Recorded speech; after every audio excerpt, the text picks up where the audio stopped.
promised, the panel is here.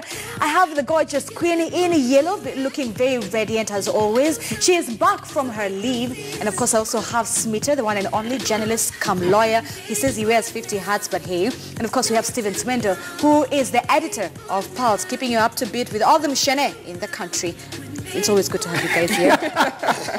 I hope that did justice. How to dress. Yeah. You look very good. Thank you. Stevens and I were like blue tomorrow. We were like, you know, great minds think alike. We saw onion, yes. I like what he's wearing, you know, the label is right there. Right. You know. It's called Bluetooth. Yeah. Bluetooth. Yeah. And it's great minds think alike. Yeah. It's good to have you. And you're looking very radiant.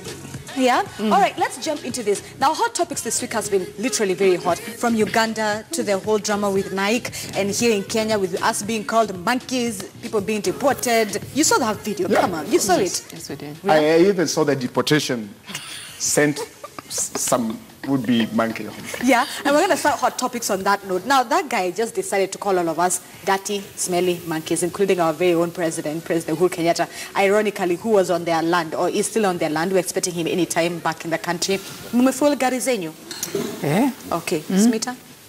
Me have a car that has sat in the house for 4 years. So no. Bicycles are service guys. Bicycles. Yeah. All right, so Queen, did you get a chance to see the video? Yes, I did. What are your thoughts when you saw it?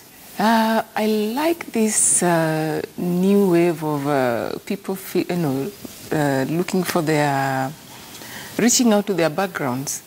I'm talking about this because I know a couple of weeks ago, Ciara teamed up with the techno and the clip and the wardrobe, and everything about it was so real. I love it. I love that the video is. It looks very nice. It's African, yeah. And Janet is twerking, and things are happening, and she's 50. I know. Yeah, so I love it. I love it. I would definitely spin it. Smita is just there shaking his head. Smita. Yeah. Janet was married to Zamara, yes, for 5 years. A billionaire. For 5 years. So she was locked up in Cambodia, you know, those ones were locked up there in Jeddah, Saudi Arabia. So I'm a release you, it's like a freed slave. Yeah. She's very excited to be free. She hasn't remembered she's black. You know, her genius brother always wished he was white. He was a genius, but he had issues. Okay. So Janet, ukifungiwa na Mwarabu, even you. What do you think, why is this wave of African, from Black Panther, from films to now music videos to partnering with a lot of African artists? It looks like the scramble is not only economic, but it's also entertainment-wise. Yeah, I mean, you know, you just have to be yourself. You have to embrace yourself.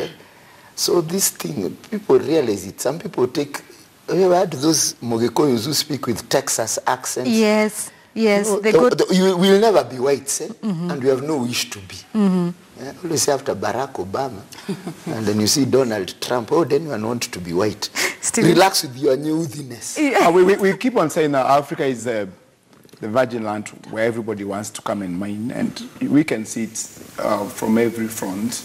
I was just looking at those shukas that look so, you know, the ones for Gurasho. Yes, the ones that are falling at the end of the tree. Yes. And the ones that have those Swahili metalis, like at the bottom. It looks like, you know, it's real Africa, and it's us. And for Janet to come out like that, and for the videos to just come looking like Africa and return to Africa and everybody, I think it's just a movement that we cannot resist. It's I think it's mankind try to reinvent himself. The short of it for me is that.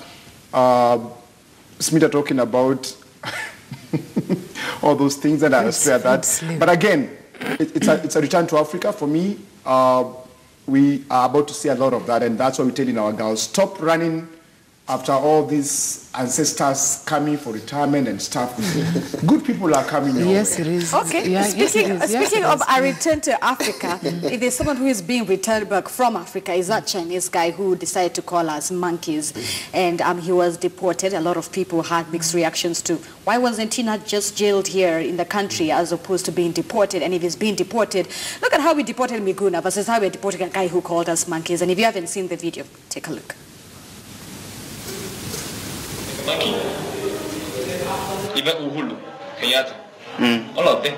It's like a monkey. Yeah, sure. The president of this country. Yeah, sure. You don't care. I don't belong to here. I don't like here. Like a monkey people. I don't like. Talk is them. Smell is bad. and poor and British and black. Who like them?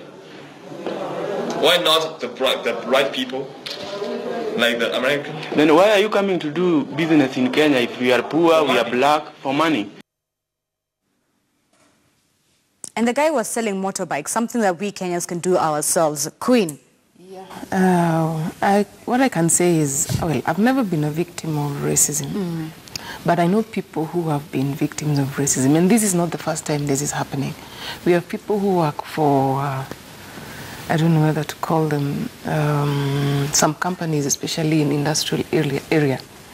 Yes, and I mean, the experience coming from there and the stories you hear from them, you actually wonder what the government is still waiting for. This is just it's just what would I call it? A drop in the ocean. A drop in the ocean, yes, really. There's so much of this goes on every other day. It's just that probably the victims are not bold enough to record them on phones. So many racists are still in this country, and I hope this is a wake-up call. Yeah, that we don't really need to record them, but that if in case something happens to you, then there should be a channel where you can report and then action can be taken. Smita, the panel that I had earlier this morning said it's not even a matter of racism, it's a matter of our morals as Kenyans, in the sense that why do we even tolerate this? And this has happened from shopping lines. Remember that incident where a lady was queuing, then a white lady from behind started shouting at her and wanting to overtake an entire queue. So this is not the first time we're seeing it with the whole SGR as well as this specific incident. So someone said it's not even a matter of whether it's a racism issue, it's a moral issue where we are, as Kenyans, are having to sit this in, where we are having to take it all in. You know, it's 2018. I've been all over the world. Russia, Austria, Germany. I always say I feel like a very intelligent person. I think I am. I can't tolerate some idiot. He sells motorbikes. Who is he? This is rubbish. What do I say? It's very bad in this day and age to feel inferior in your country to some idiot. He sells motorbikes. He's a scooter man. A total idiot like that. He's just venting because he's so inferior himself. What is he doing in Kenya? Why can't he make it in China? Why isn't he selling or America in China? And then he adores the Americans. Yes. So this is something. It's not even worth at like my foot. I've encountered racists in their country, and I tell them I'm on scholarship because I'm clever. I should donate bits of me to your generations so that you get your IQ a little higher. Racists are people who have nothing else. Them, they are so inferior. How do you get to skin color? And I just want us to attach this racism issue with Nike. Nike finally got Serena Williams, Collins, a few other black people to officially be their spokespeople and the cover and their faces. A lot of people were happy at it. A lot of people were so mad. They went to the extent of cutting their Nikes and burning shoes while wearing them. I mean, that's now racism on a whole new level. This is 2018, like you said, and this happened this week. Stevens, your thoughts? And we had this discussion last week about, you know, being black or black American or just black.